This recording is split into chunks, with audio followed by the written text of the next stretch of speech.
Salve rapaziada, Marcos aqui. Já faz um tempo que eu publiquei nas redes sociais um joguinho e algumas pessoas me perguntaram como que eu fiz aquilo, então hoje eu vou mostrar do zero como que eu criei. Não sei se todos vocês tiveram acesso à época em que uma das diversões de antigamente era brincar com um joguinho conhecido como quebra-cabeça, em alguns estados também era conhecido como um racha-cuca. É um jogo de puzzle e envolve uma lógica interessante para a gente treinar nossos conhecimentos em C++ e também em desenvolvimento de jogos. Então vamos iniciar o nosso projeto. Antes de qualquer coisa, aqui no meu diretório pessoal, eu guardei alguns arquivos que a gente vai utilizar, esse aqui e esse aqui também. Vamos renomear esse aqui para puzzle, além do Makefile. Então já vamos criar aqui um diretório chamado puzzle. Vamos pegar esses arquivos aqui, vamos colocar aqui dentro e aqui também para ficar organizado, vamos criar um assets aqui também para ficar somente as imagens. Aqui a gente já vai abrir um terminal, já vamos fechar aqui. Vamos começar a escrever o nosso puzzle, tanto o nosso HPP quanto o nosso CPP. Vamos criar também o nosso main.cpp e vamos abrir também o nosso Makefile. Para a gente começar aqui no puzzle HPP, como a gente já faz por padrão aqui no canal, e eu faço questão de escrever tudo do zero, que aí muita gente não segue, tem algumas pessoas que não seguem, já sabe como que funciona. Vamos incluir aqui o nosso SFML Graphics. Vamos, como padrão, também utilizar ponteiros inteligentes, então já vamos incluir aqui o nosso memory. Vamos também precisar aqui utilizar o array e eu vou explicar mais detalhes para vocês. E aqui já vamos criar a nossa classe puzzle e vamos abrir e fechar as chaves e terminar aqui embaixo. Antes de mais nada, eu até fechei aqui, deixa eu mostrar para vocês. A imagem, as duas imagens, elas têm 512 por 512, a mesma largura e a mesma altura. A próxima também é a mesma coisa. E aí você pode fazer até com outras imagens. Esse grilhado aqui você pode fazer no GIMP. No vídeo do Tetris, se eu não me engano, eu mostrei como você faz no GIMP. E esse quadrado aqui você pode remover, que você vai ver que no final essa partezinha aqui é interessante ficar vazia. Vamos fechar aqui e vamos continuar. Para a gente iniciar, já vamos criar aqui um std sharedptr e vamos criar nossa sf render window e vamos chamar de window std também sharedptr e vamos criar aqui o nosso sf event. Vamos separar o evento dessa vez, eu sempre coloco lá diretamente, mas vamos colocar aqui que fica melhor. Vamos criar nossa textura sf texture e vamos chamar de texture também. E agora que vai começar os membros que a gente vai precisar. De 6 tipos aqui int, primeiro a gente vai precisar do w, que será no caso a largura, né? E é o mesmo que a altura, então não vai precisar criar uma altura. Então w, não sei para que eu fechei aqui, como é aquela imagem, se você for ver, ela tem 512 por 512, se a gente dividir 512 por 4, cada quadrado desse aqui eu tenho 128. Então a gente vai ter um W de 128. O N, que será o número de quadrados, nesse caso lá é 16, você viu que tem 15, só que ainda tem um espaço vazio também. A gente vai criar um array e esse array vai armazenar as coordenadas, tanto X quanto Y. E também um direcionador, para quando a gente clicar, esse direcionador ele vai mover as pecinhas para o lado, para cima ou para baixo. Direcionador X e Y também. Vamos criar já o nosso array, onde vai ficar armazenado todos os nossos numerozinhos, todos aqueles quadrados, né? E ele vai ser um array bidimensional, né, que a gente vai fazer linhas e colunas, então outro array aqui dentro, e esse array aqui dentro, ele vai ser do tipo int, e será 6, vírgula, e aqui fora 6 também, e a gente vai chamar de grid. E esse 6 aqui, ele vai armazenar x e y, um array de 6 aí já está de bom tamanho. Vamos criar também o nosso sprite, para a gente carregar a nossa textura, e vamos chamar de sprite somente. Aqui a gente vai criar um protected, como sempre de prática, criar o nosso void events. Eu sempre faço também a libgdx, para quem viu os vídeos do Java, também utiliza um pouco esse conceito aqui, que fica mais interessante. Um draw também, e como public, a gente vai criar, vamos separar aqui para ficar mais bonitinho, né? Criar o nosso construtor, o puzzle, e também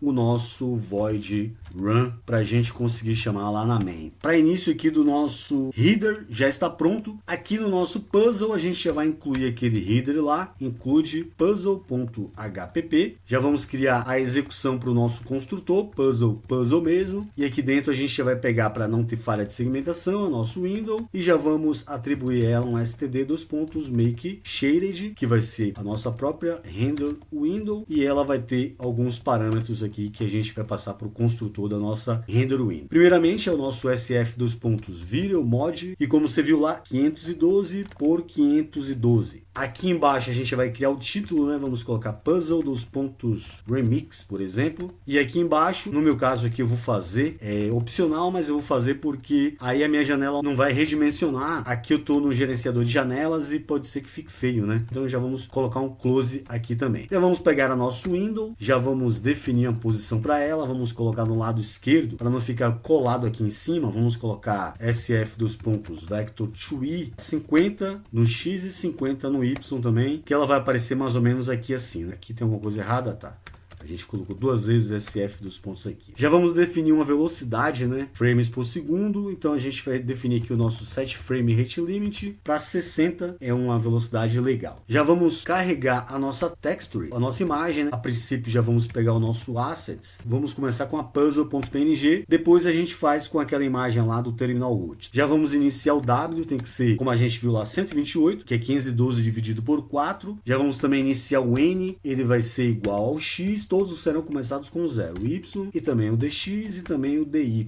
0. Inicializamos todo mundo aí. Ah, faltou o grid. O grid eu vou mostrar para vocês. Eu vou inicializar ele a princípio aqui como 0. Depois eu vou mostrar para vocês como que a gente vai desenhar o grid. E o sprite também. Esse sprite vai ser temporário, porque a gente vai repartir, na verdade. Nós vamos carregar essa textura diretamente aqui, que é a nossa texture. Texture rect não, né? Somente texture. Já vamos criar a execução aqui para o nosso puzzle events. Como ele tá como protected, aí ele não carrega aqui no LSP, né? Como de prática, while, e aqui dentro a gente vai passar o nosso window, pull event, e a gente vai passar lá, a gente criou como ponteiro, né? Event. Outra coisa, se a gente não inicializar o nosso events aqui, ó, a gente vai ter uma falha de segmentação. Então, std dos pontos make shaded, criou o nosso event, agora sim aqui vai funcionar normalmente. A princípio, só vamos verificar se event traço type for igual a sf dos pontos event dos pontos close, a gente vai simplesmente window fechar a nossa janela. Já vamos criar agora o nosso draw, né, para a gente desenhar o conteúdo na tela, puzzle draw, e esse draw aqui, por sua vez também vai ter o window, primeiramente limpar a tela, né, com sf dos pontos color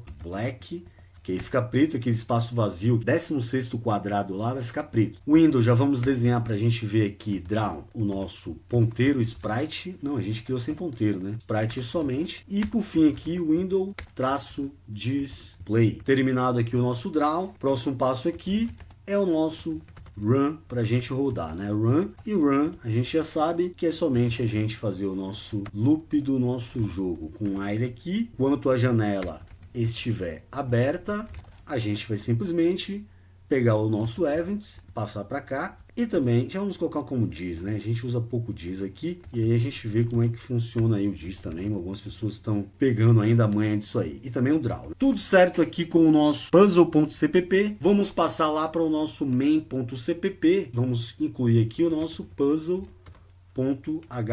Como de prática, Alt P, já vamos igualar um std dos pontos make, vamos colocar em unique aqui, né? E P, a gente vai chamar a nossa run. O main.cpp também já está pronto. O nosso makefeed, a gente vai copiar essa linha porque a gente vai compilar também o nosso puzzle.cpp. Então, da nossa linha da 18 até a 19, a gente vai trocar o main por puzzle em todos, perfeito? Limpar aqui e aqui a gente precisa passar para o nosso linker, o nosso puzzle também. Então tudo certo aqui com os nossos arquivos, inclusive aqui também, abrir aqui eu vou criar outro também e aqui eu vou flotar e fechar, fazer assim, né? E aí aqui a gente dá um make, vamos dar um make aqui.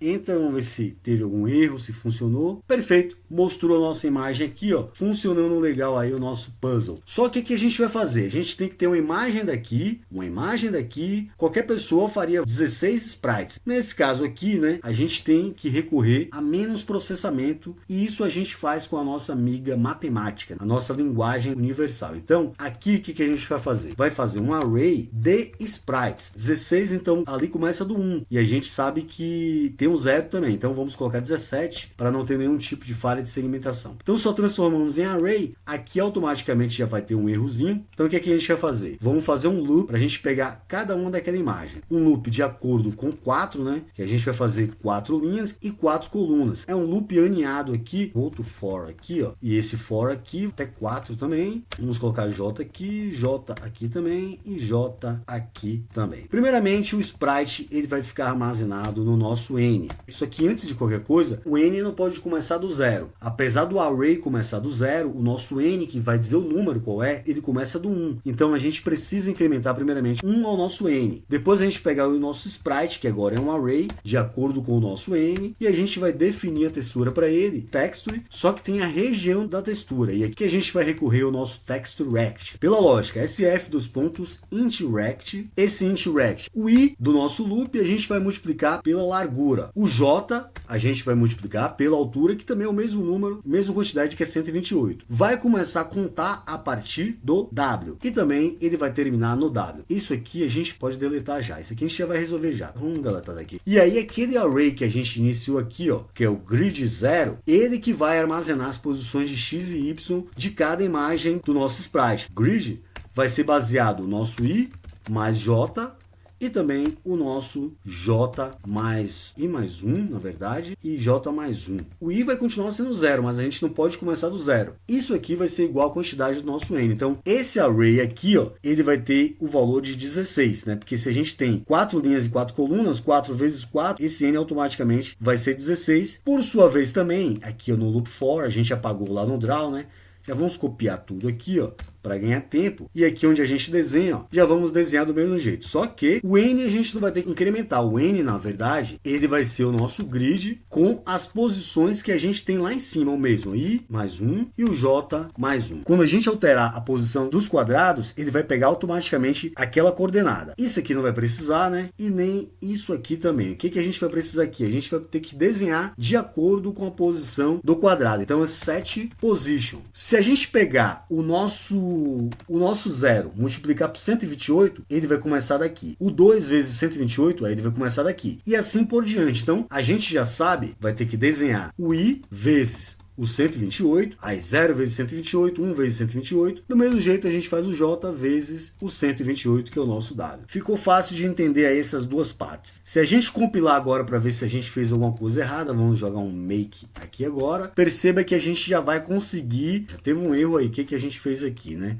Ah, tá. A gente precisa rodar o window draw, né? Precisa desenhar, a gente esqueceu do window draw aqui, que vai ser o nosso sprite de acordo com o nosso N. Vamos rodar aqui de novo o nosso make. Funcionando. Agora é diferente, aqui não está carregando a imagem completamente. Ele desenhou esse sprite, esse sprite, esse sprite, matematicamente falando. Vamos agora escutar as teclas para quando a gente clicar aqui, ó, vai ter que mapear cada região dessa aqui, ó. Essa região a gente com um clique do mouse e assim por diante. A gente vai mapear todas elas e vai criar outro cálculo matemático para a gente descobrir qual número que a gente está clicando. Já vamos lá incluir aqui do nosso HPP, include IOStream, né, para a gente ver no terminal a saída correspondente. E aqui nos nossos events, dentro aqui ainda do nosso loop, vamos criar um if sf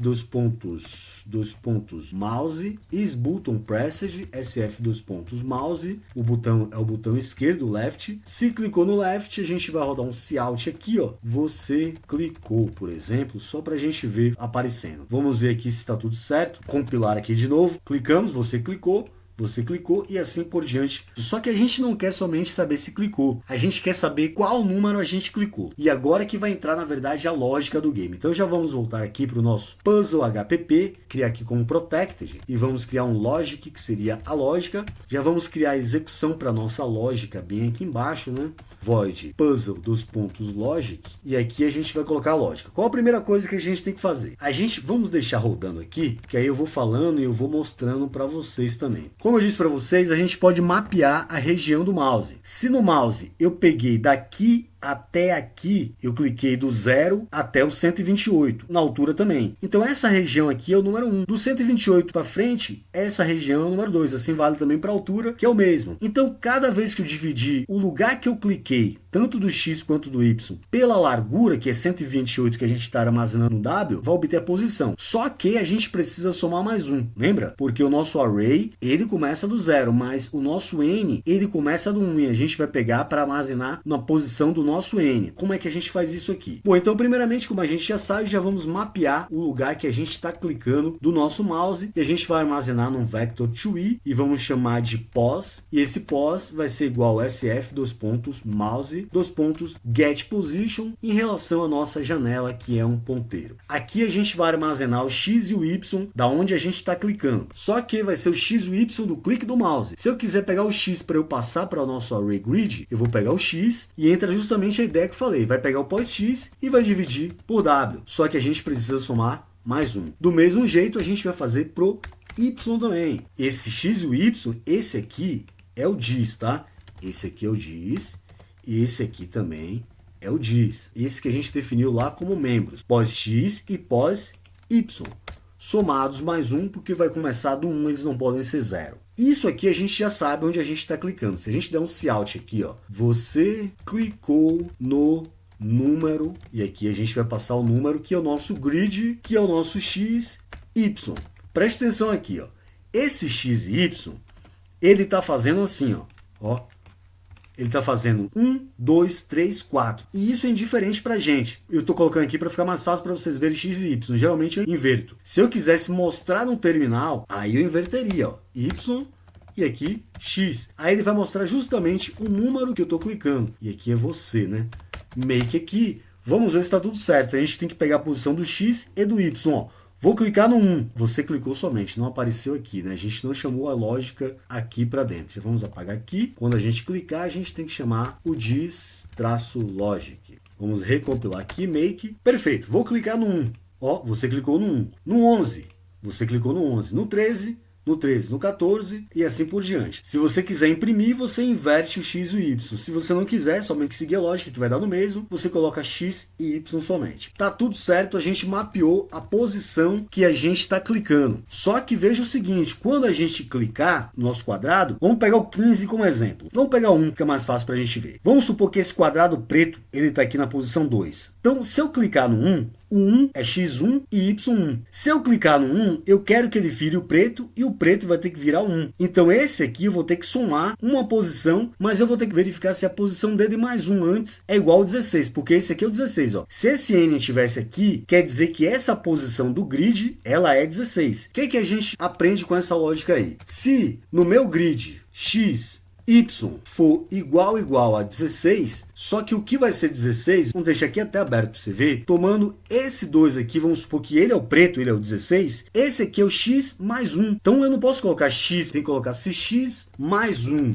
y for igual a 16, quer dizer que eu posso mover o 1 para esse canto e o preto eu tenho que voltar para cá. Então o que é que eu faço? Eu vou pegar aqui e vou utilizar agora aqueles dy e dx que eu falei para vocês. Se eu vou mover o meu 1 para a direita, eu vou somar a posição x. Então o dx vai ser igual a 1. Já que eu somei 1 ao dx, eu vou ter que pegar, vamos subir aqui para ficar mais fácil, o meu n vai ser igual ao meu grid, presta atenção que é bem complicado essa parte aqui. A gente armazenou o valor do grid xy no nosso n. O n a partir de agora já não é mais 16, é o número que a gente clicou. Por sua vez, esse número que a gente clicou, o xy, vai ter que voltar a ser 16, senão eu vou duplicar. É como se eu resetasse para ficar do mesmo número. E aí, como eu já sei que agora o número n está armazenando a posição que eu tinha, que eu quero mover, então vai ser o grid, vai ser igual ao x mais o dx e também o x mais o dy. O nosso dy por enquanto é 0. Ele vai ter que ser igual ao n. E lógico, para a gente não ter erro, a gente vai ter que zerar o nosso dx aqui, senão a gente vai ter um erro aí. X mais dx, aqui tem que ser y mais dx. Então vamos dar um make aqui. Se eu clicar no 15, ó,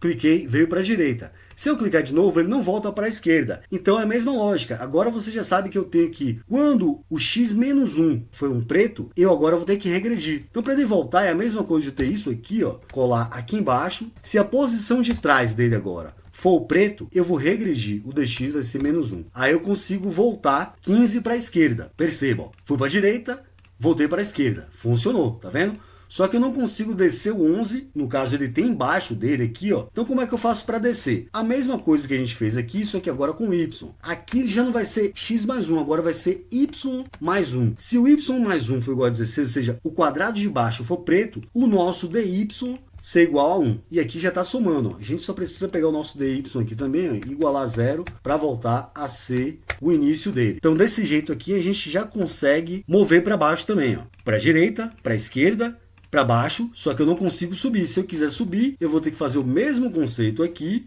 y, mesma lógica. P, agora, quem é a posição? A posição é acima, y menos 1. E eu tenho que regredir. Quando você sobe, você regride. Make 15, movi, para cá eu movi, movi, movi, e assim por diante para todos os números. Como eu falei para você lá do 1, ó, aqui é o 16 e aqui é o 1. Cliquei, automaticamente ele veio para essa posição e o 16 veio para cá. Então assim a gente já conseguiu fazer a lógica total do jogo. Só tem um problema, quando a gente começa o nosso jogo, ele não está embaralhado, ele começa na ordem. Aí se você estiver jogando ou se você fizer uma versão online, vai ficar fácil, o cara vai ter que embaralhar do jeito que ele quiser primeiro, para depois organizar. A gente pode embaralhar. Como que a gente embaralha? No blog Terminal Root, eu criei uma... Vamos abrir aqui o navegador. Aqui no blog Terminal Root, eu havia criado uma postagem há muito tempo sobre Mega Sena com C++, porque se a gente utilizar números randômicos aqui, os números randômicos de 1 a 16, eles poderão sair repetidos. Então nessa postagem que tem aqui no blog Terminal Root, ó, se a gente clicar aqui e escrever Mega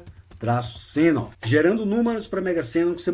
Aqui tem uma técnica que mostra como você criar números randômicos sem repetir os números, que é justamente essa postagem aqui, ó. Fique à vontade, eu vou deixar um link na descrição. Aqui, para a galera do Windows, aqui está utilizando Experimental Random. Algumas pessoas que estão no Windows talvez não tenham esse STD Experimental Random Int. No curso de C++ com SFML, houve um problema parecido para a galera do Windows. Um dos inscritos do curso, ele criou uma solução própria, show de bola, que foi o Vitor. Ele incluiu aqui o random, eu vou colocar aí na tela a imagem, ele incluiu somente o random sem ser experimental, e aí ele criou uma função aqui em cima chamada de nome rangeInt, igual esse nome aqui, e aí recebeu um int min e um int max, e aí ele gerou automaticamente. Então, se você está no Windows, você vai ignorar essa parte aqui, ó, vai incluir a handle e vai criar essa função igual ele tinha criado. Então você pode utilizar a mesma solução que o Vitor fez, mas aqui a gente vai utilizar a solução com Experimental Random Int. Eu só vou copiar daqui, vou vir lá na minha main, vou colocar aqui, só será rodado aqui de primeira. Daqui, ó, até aqui embaixo mais ou menos, eu vou copiar tudo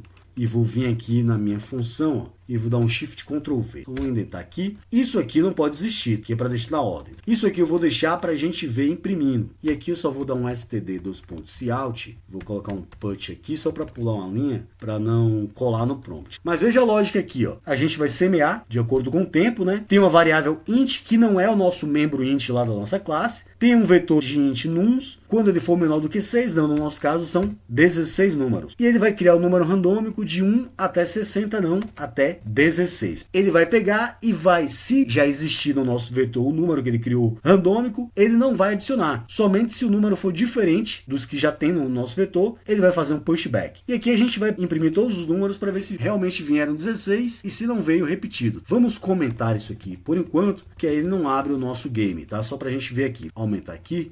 Só para a gente ver rodando. Vamos dar um make aqui para ver se o nosso raciocínio está certo. E aí a gente vai passar o nosso número para lá. Ó. Perfeito. A.out.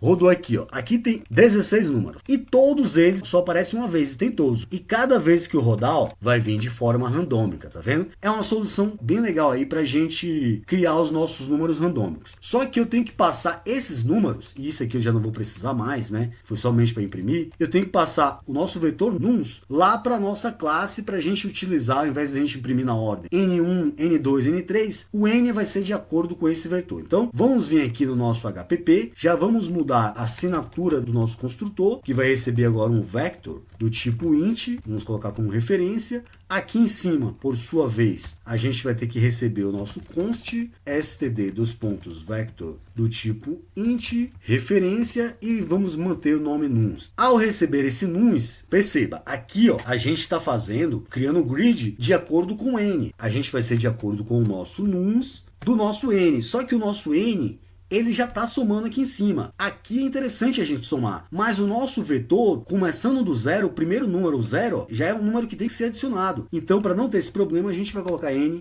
menos 1. Se a gente for aqui na nossa main agora e descomentar a nossa classe, a gente vai ter que passar aqui o nosso nums. Vamos ver se a gente resolveu. Temporariamente é o nosso problema. Dá um Ctrl L aqui e rodar o nosso make. Agora os números precisam aparecer randomicamente.